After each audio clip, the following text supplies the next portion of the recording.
এটা তো চা বাগান। চা বাগানের মধ্যে আলু লাগানো হয়েছে, ইন্টারক্রপিং করা হয়েছে। এই ইন্টারক্রপিংটা কখন হয়? এটা সাধারণত আমরা চা চা চা যখন কাটি সেটা হলো নভেম্বরের 15 নভেম্বরের পরে।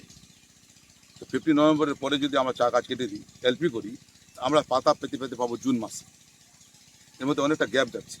এই গ্যাপের মধ্যে যদি আমরা এই চা বাগানের মধ্যে এলপি বাগানের মধ্যে আলু লাগিয়ে দিতে পারি, কারণ চা বাগানে যে সারগুলো দেওয়া হয়, গোবর দিতে হয়, কেমিক্যালস দিতে হয়, সমস্ত কিছু দিতে হয়।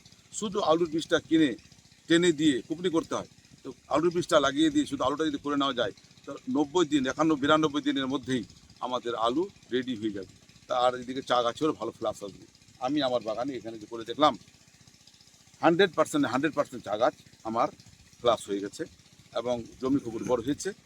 আর সাধারণত এলপি করলে চা গাছ বসে যায়, কিছু কিছু চা গাছ বসে।